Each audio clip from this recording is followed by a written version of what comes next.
Good morning बच्चों। बच्चों, अच्छा दिखने के लिए नहीं, अच्छा बनने के लिए जियो। चलिए आइए, मेरे यूट्यूब चैनल में आपका स्वागत है। पार्ट 1 सुगम गणित कक्षा 7 इंट्रोडक्शन एक्सरसाइज 1 का ये पूर्णांक यानी कि इंटीजर। अब बच्चों बताइए कि इंटीजर कहते किसको हैं, बताइए आप लोग। Integer, what is integer? Integer होता क्या है? ठीक है, यानी कि पूर्णांक। पूर्णांक क्या होता है? पूर्णांक हमारा पॉजिटिव भी होगा और निगेटिव भी होगा। पूर्णांक हमारा क्या होगा? पॉजिटिव भी होगा और निगेटिव भी होगा। उसमें प्लस भी आएगा और माइनस भी आएगा। जैसे देखिए, मान लीजिए कि यहाँ से 0 है, 1 2 3 4 5 6, ये सब हमारा क्या है? इंटीजर है, पूर्णांक है। इससे -1 भी होगा, -2 भी होगा, -3 भी होगा। इस तरह से बढ़ते हुए चला जाएगा। जैसे मान लीजिए कि ये नंबर लाइन है, ठीक है। यहाँ पे 0 के बाद क्या हो जाएगा हमारा? 1 2 3 4। ये बच्चों नंबर लाइन बढ़ते जाएगा, 5 6 7 8, ये कभी इंड नहीं होगा। इधर पॉजिटिव हमारा हो गया, क्या हो गया? पॉजिटिव हो गया। अब बच्चों इधर -1 -2, ये हो जाएगा -3 -4। ये हमारा क्या हो गया? निगेटिव, NEGATIVE, निगेटिव, यानी कि इसको माइनस साइन कहते हैं, इसको प्लस साइन कहते हैं। तो बच्चों आप इंटीजर समझ गए क्या होगा हमारा? इंटीजर पॉजिटिव भी होगा और निगेटिव भी होगा, ठीक है। तो इसको कॉपी में पहले नोट कीजिए बच्चों। अब देखिए 2 में पॉइंट 1 इंटीजर पढ़ा दिए। अब 2 देखिए कह रहा है निम्नलन या समवृत्त नियम। ये होता है दो पूर्णांकों का योग तथा घटाव एक पूर्णांक होता है। मतलब मान लीजिए कि एक पूर्णांक a है, एक b है हमारा, तो जोड़ a प्लस बी या a माइनस बी क्या होगा? एक पूर्णांक होगा। क्या होगा? एक पूर्णांक है। जैसे देखिए 5 + 3 = 8, ठीक है बच्चों। ये भी एक क्या हुआ हमारा? पूर्णांक हुआ। और या 5 - 3 = 2, ये भी हमारा क्या हो गया? एक पूर्णांक हो गया। तो बच्चों एक बार और रिपीट कर देते हैं। निम्नलन या समवृत्त नियम जो होता है, दो पूर्णांकों का योग तथा घटाव एक पूर्णांक होता है। बच्चों यही समझिए, दो पूर्णांक हमारा होगा, या तो जोड़ेंगे या घटाएंगे तो उससे क्या प्राप्त होगा? एक पूर्णांक प्राप्त होगा। 3 नंबर क्वेश्चन कह रहा है, ये थ्योरी हम पढ़ा रहे हैं, ठीक है बच्चों। ये जो है ना क्लास कक्षा 7 का, ये हम थ्योरी पढ़ा रहे हैं, ठीक है। अब साहचर्य नियम। अब साहचर्य नियम बच्चों कहते किसको है, ठीक है। यदि a b और c कोई 3 पूर्णांक हो तो a + b + c = a + b + c पूर्णांकों का योग साहचर्य नियम का पालन करता है। बच्चों साहचर्य नियम का पालन तभी करेगा जब a + b + c = a + b + c, यानी कि इसका वैल्यू अगर हमको 5 आएगा, जैसे कि मान लीजिए कि a का वैल्यू 2 है, b का वैल्यू 3 है, c का वैल्यू 4 है, ठीक है। तो अब इसमें पुट कीजिएगा। a का वैल्यू लिख दीजिए 2 प्लस b का वैल्यू लिखिए 3 प्लस c का वैल्यू क्या हो जाएगा? 4।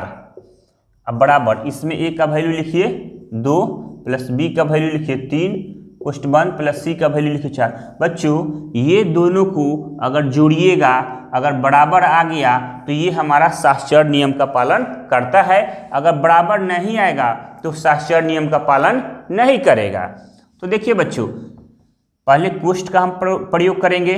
2 + 4 3 7 = 3 2 5 + 4 7 2 9 = 5 4 9। बच्चों LHS बराबर RHS, यानी कि दायां पक्ष = बायां पक्ष हमको बराबर हो गया। तो बच्चों कोई भी मान रखिएगा, अगर ये दोनों बराबर आ गया तो ये हमारा कौन सा नियम का पालन करेगा? साहचर्य नियम का। कौन सा पालन करेगा? साहचर्य नियम का। अब बच्चों ये इसी में एक आता है, इसी में आता है पूर्णांकों का घटाव साहचर्य नियम का पालन नहीं करता है। क्या होता है? जोड़ तो पालन करेगा, लेकिन घटाव जो है नोट में करके लिख लीजिएगा। नोट में लिखिएगा पूर्णांकों का घटाव साहचर्य नियम का साहचर्य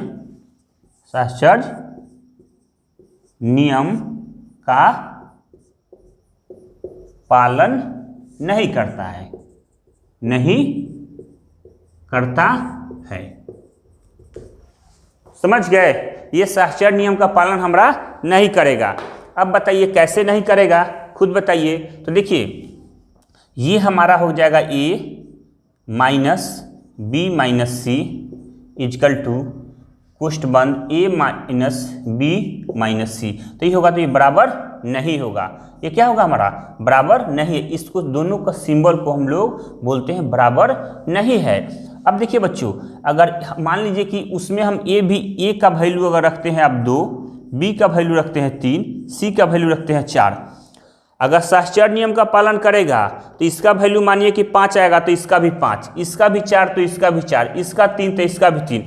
अगर हमारा साहचर्य नियम का पालन नहीं करता है तो इसका मान में दोनों का अंतर जरूर आएगा। अब देखिए वैल्यू रख करके, एक का वैल्यू 2 माइनस बी का वैल्यू है 3 माइनस सी का वैल्यू 4 कुष्ठ बंद। अब इसका बच्चों देख लीजिए, पहले इसको हल कीजिए। 2 माइनस 3 है और माइनस 4, तो 4 में से 3 जाएगा तो -1, माइनस माइनस प्लस 2 + 1 बराबर 3। कोई दिक्कत? ये बच्चों देखिए कि ए का वैल्यू कितना है 2 माइनस बी का वैल्यू 3 माइनस सी का वैल्यू 4। अब देखिए तो 2 है -3 है, तो 2 में से 3 जाएगा -1 -4। अब बच्चों बताइए कि -1 और -4 क्या हो जाएगा? -5। ये हमारा तो बराबर हुआ नहीं ना? हुआ, बराबर नहीं है। अब बताइए कि ये हमारा 3 बराबर नहीं है -5, तो ये हमारा क्या हो गया? ये साहचर्य नियम का पालन नहीं कर रहा है। क्या कर रहा है? कि साहचर्य नियम का पालन नहीं कर रहा है। और नहीं तो अगर पालन करता तो हमारा क्या होता? ये 3 और ये दोनों बराबर रहता। क्या रहता? बराबर रहता। इसलिए ये क्या है? साहचर्य नियम का पालन नहीं कर रहा है। बच्चों क्रम विनिमय नियम क्या होता है? बोलिए। पूर्णांकों का योग क्रम विनिमय नियम का पालन करता है। जैसे कोई भी दो पूर्णांक है, मान लीजिए कि a + b क्या है, चाहे b + a, ये हमारा कौन सा नियम का पालन करता है बताइए? क्रम विनिमय नियम का। अब जैसे देखिए यहाँ पे कुछ मान लीजिए ना 5, a का वैल्यू है, b का वैल्यू मान लीजिए 4, तो b का वैल्यू 4 और a का वैल्यू 5, दोनों बराबर हो गया। तो ये हमारा कौन सा नियम पालन कर रहा है? क्रम विनिमय नियम का। तो 5 4 कितना हो जाएगा बच्चों? 9। ये हो जाएगा हमारा 4 5 9। ये हमारा क्रम विनिमय नियम का पालन करता है। अगर देखिए कोई भी रखिए, a की जगह मान लीजिए कि 7 रखिए और b की जगह मान लीजिए 2 रखिए, फिर यहाँ पे b की जगह 2 हो गया, a की जगह 7 हो गया, तो 7 2 कितना हो जाएगा? 9 और 2 7 9 हो गया। ये हमारा कौन सा नियम का पालन कर रहा है? क्रम विनिमय नियम का। तो किस में? योग में हमारा क्रम विनिमय नियम का पालन करता है। इसी के जगह जो है पूर्णांक का घटाव क्रम विनिमय नियम का पालन नहीं करता है। बच्चों इसी में आपको क्या करना है कि हमारा कि दो पूर्णांक का घटाव जो है क्रम विनिमय नियम का पालन नहीं करता है, तो इसको जो है ना यहाँ पे लिख दीजिए, योग की जगह दो पूर्णांकों का घटाव क्रम विनिमय नियम का पालन क्या करता है? नहीं करता है। पालन नहीं करता है। चलिए अब देखिए, a - b बराबर b - a, ये पालन नहीं करेगा। अब मान लीजिए आप a की जगह a का वैल्यू मान लीजिए कि 5 है और b का वैल्यू 7 रखिए। चेक कर लीजिए, a का वैल्यू 5 और b का वैल्यू 7 बराबर नहीं है। b का वैल्यू 7 a का वैल्यू -5। ये देखिए 5 7 -7 है, आई 5 है, घटेगा तो 2 होगा। साइन बड़ा किसका है? माइनस का, तो -2 बराबर नहीं है। 7 में से 5 जाएगा 2। ये देखिए बराबर इसलिए नहीं है कि ये प्लस है और ये माइनस है। तो बच्चों क्रम विनिमय का नियम आपने सीखा कि दो पूर्णांकों का योग क्या होता है? क्रम विनिमय नियम का पालन करता है, और दो पूर्णांकों का घटाव क्रम विनिमय नियम का पालन नहीं करता है। तो ये आप क्रम विनिमय नियम सीख गए। तो इसको आप लोग एक नोट्स बनाइए, ठीक है।